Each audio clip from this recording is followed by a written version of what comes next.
Michael Wolff.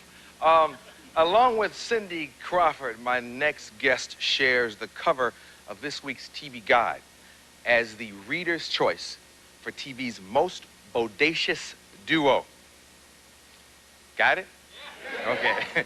You all know him from Star Trek The Next Generation, Captain Picard. He's bad. Please welcome Patrick Stewart.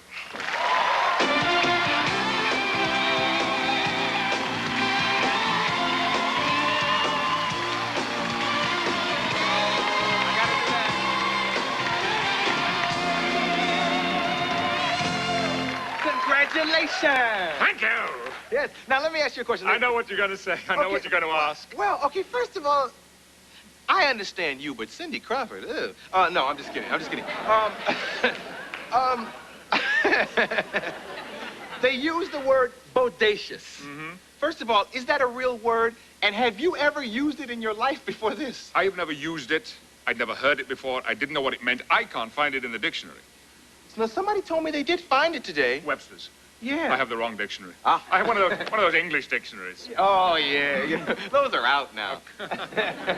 I'm almost an American anyway. Yeah, you are an American. Well, how does it feel? That's what you were going to ask. How does it feel? Well, yeah, that's a good question. How does it feel? Ask it, then you can be the last person to ask. Okay, how does it feel? It feels better than being the man with the worst halitosis in the world. Yeah. It feels better than being the man with the flattest feet in the world. Absolutely. It feels very nice and very surprising, but I wish I had been voted it when I was 16, 17.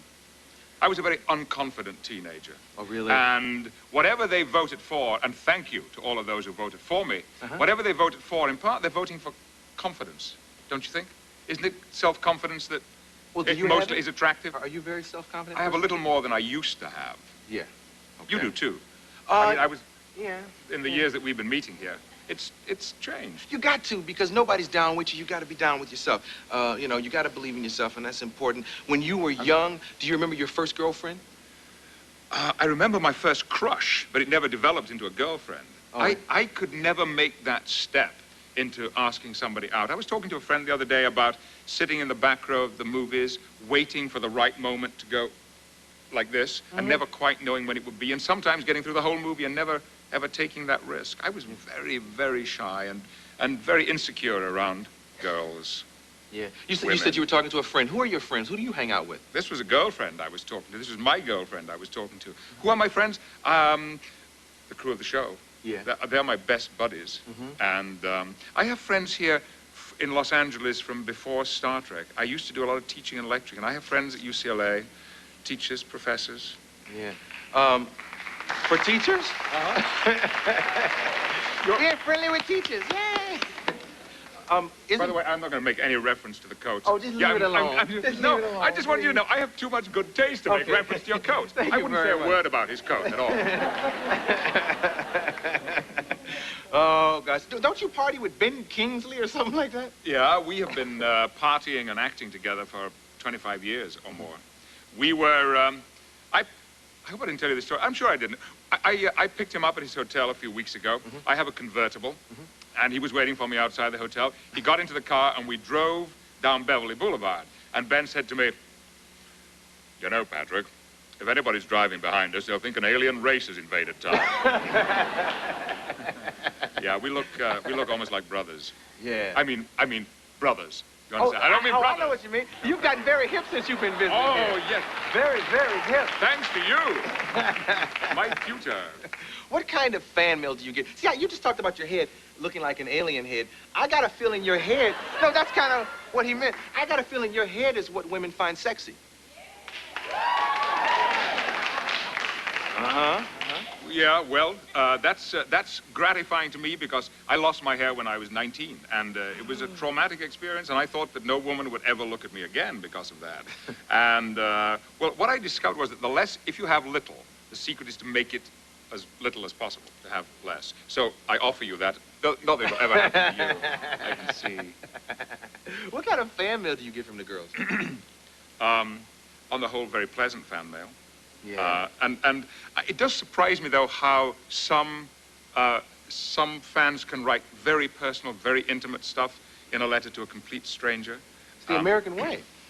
You're right. And the American way is to be much more open, much more frank, much more free with the emotions, to confess how you feel to people much more frankly than the British do. I think that has been the major change in my life since I came to live here. I've become much more relaxed in that respect. Yeah. Yeah, you got this clip we queued up. You're working with your son every now and then now. Mm-hmm. That's cool. It is cool. Did I say cool? Yeah, you did.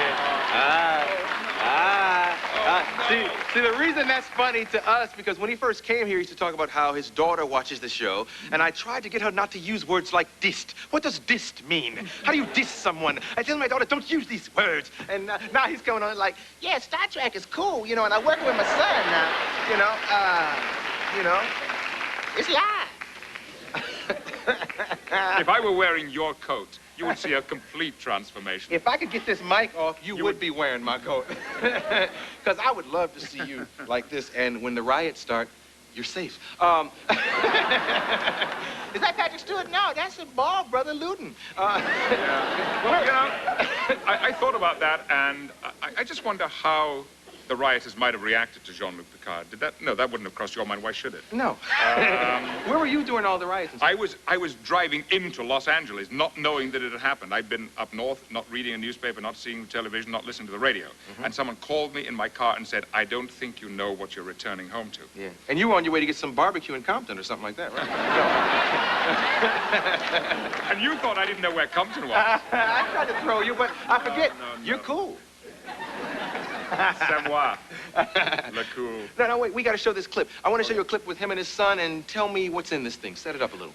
This is the penultimate episode of last season, which has proved to be the most successful episode in the last 3 years. And it sees Jean-Luc Picard aging from 45 to 90. He has a family, including a son. Here we go.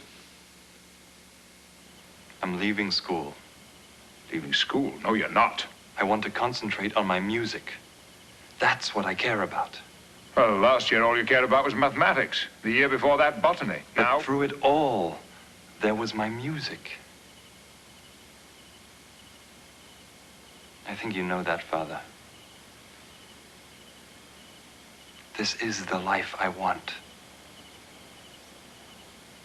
Well, we'll discuss it.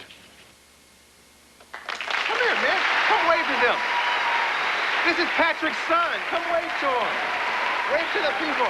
How you doing? How you doing? Sit down. Look at man. This is his son. Boy. Mr. Bodacious here. Yeah. Mr. Bodacious. You know, I want to know who was on that panel of judges that was voting. It was not a panel of judges. It was the people. Yes. Voted. Yes. The people. You know, you look different. I think it's the glasses. You look so different. This is, yeah. Yeah. Kinda. Oh, you know, also, never mind. No, your hair was different. Yeah, I had hair. What happened? You chose to be born to me. That's what happened. Doomed. What's it like working with him, though? It was great. It was a thrill. It really was a great thrill. Yeah. To be next to him and doing that show is fantastic. Did you have to read for it? Yeah, I did, yes. What, are you suggesting nepotism in this town? No. I resent that, Mr. Hall. No, you're a wonderful actor, and I'm sure it didn't matter he was your No, dad. I walked out of that audition and said, if I don't get this job, I quit. I mean, if I can't play, what's the point? Yes, indeed. Well, continued success to you and Dad. Congratulations. On what, Arsenio? Mr. Bodacious. Mr. Bodacious. Mr. Bodacious, we'll be right back.